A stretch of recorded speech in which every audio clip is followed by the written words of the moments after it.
Thing that snuck up on me. Look at the size of this thing. These barges are intense. Look at the size of this bitch. Look at that thing. It's almost scary. The water's going backwards. If you can see that orange thing on the bottom, it's sucking the water out.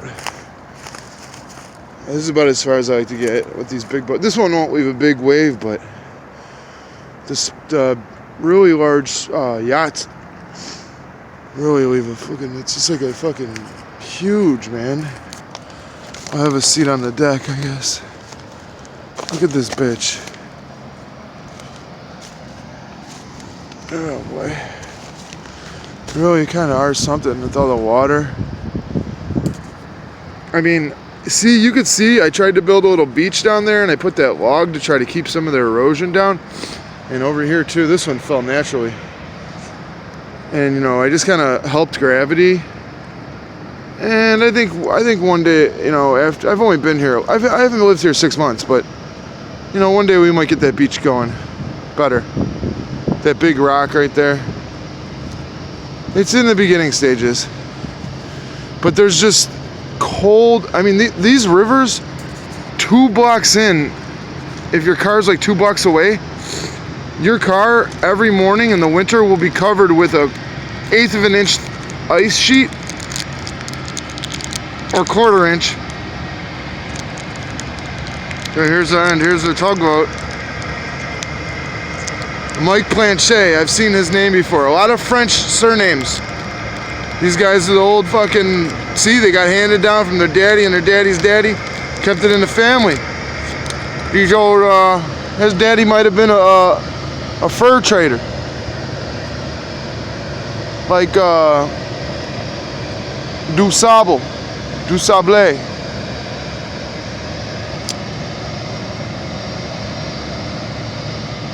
My name, one of our family names is Benoit. Dubois. Mike Planchet. Sounds French, right? Here comes a little bit of the waves. We'll see what's going on there. So far, man, imagine if you were, because I have a little, I almost started going out here on a canoe, right? Imagine that canoe coming and just sucking, if you were out there, because these things sneak up on you, and them boats are in the back. One of the reasons why I was like, if I go out there, I ain't gonna be drinking too hard, man. Fuck around and get caught up, drugged somewhere. It's dangerous. It churns up all the shit in this thing. And now there was nothing. There was no waves. But you could see right here.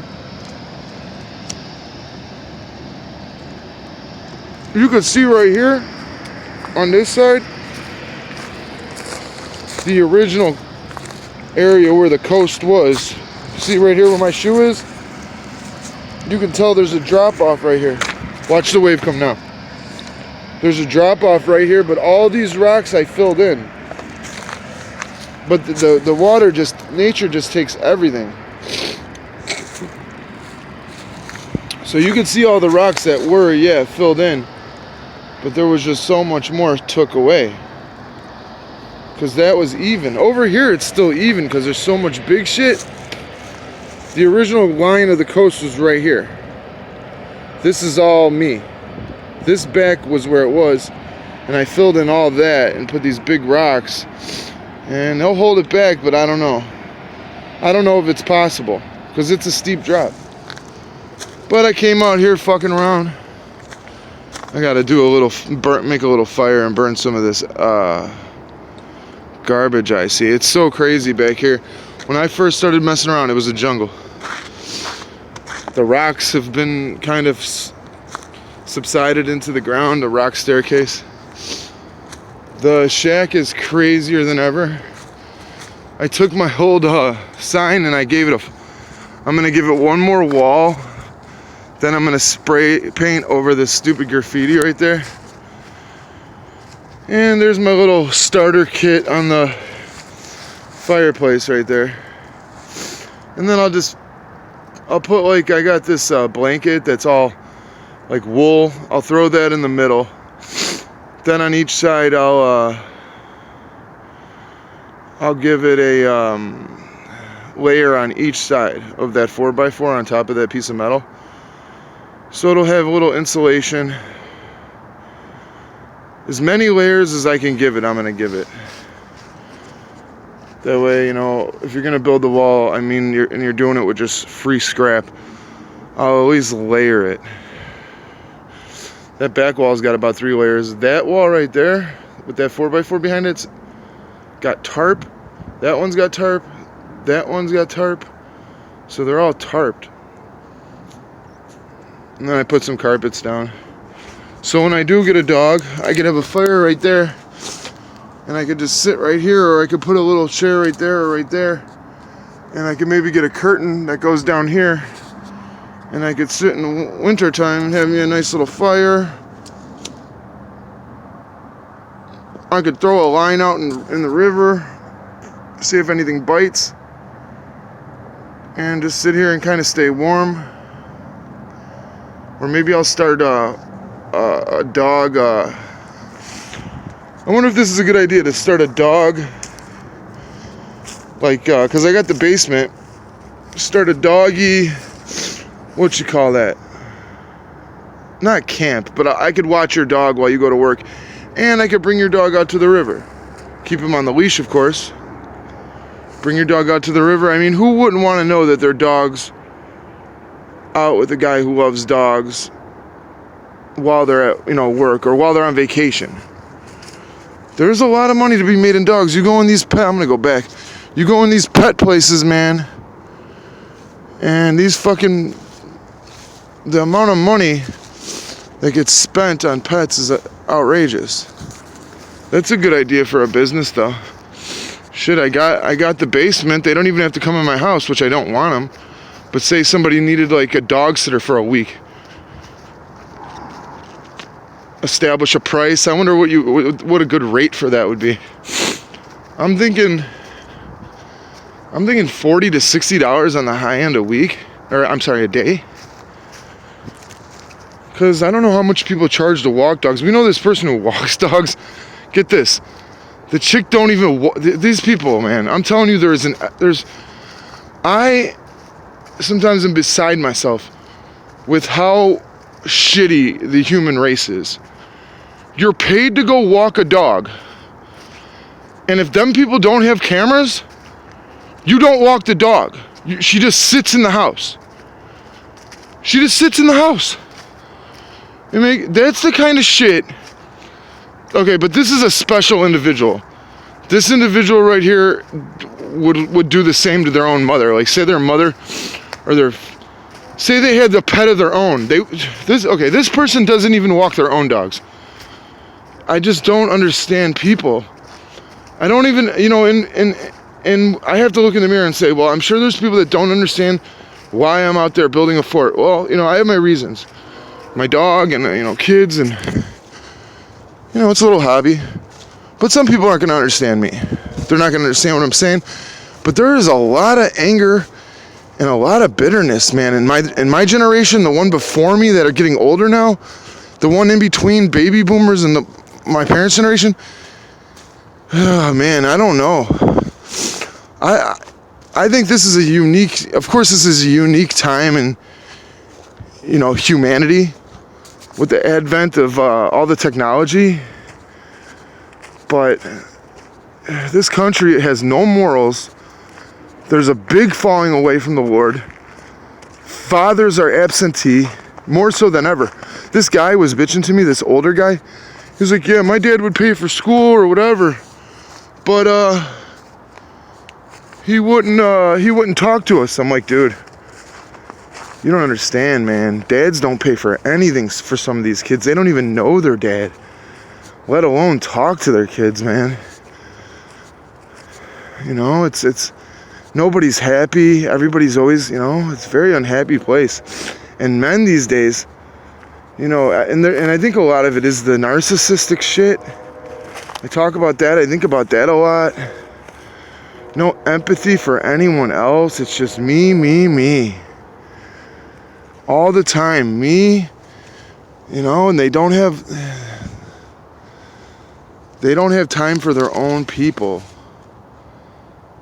Then you hit our generation with drugs. Then you start seeing people, look at all these jalapenos that are left. Then you start seeing people, your friends die. I saw my friend's mom the other day. I know this is negative or sad, but look at this teepee. I haven't been out here. I wonder if like coyotes den in this bitch or what. No, they just got supplies in it. I'm kind of scared to go by it. You have to see people's parents that have lost their kids. I remember one time, this was the saddest shit ever. I lived in an apartment, we were renting it out. I didn't rent these people the apartment. My buddy who owned it did. And the dude was a drug addict. He was doing meth in Chicago. I don't even know where he got that, but one day he died upstairs. My girlfriend thought they were flooding the apartment. Well, they were trying to wake him up because he had a combination of drugs. Pills and I don't know. I don't even think he did dope. But the parents walk up and I find out later that this guy was letting this other guy have sex with his wife. And then I find out a day later that the guy who was having sex with his wife, they called him the stand-in husband. His name was Anthony. I find out he was the one who shot him up and killed him. So I think he killed him on purpose to try to steal his woman. Because I'm talking to him outside.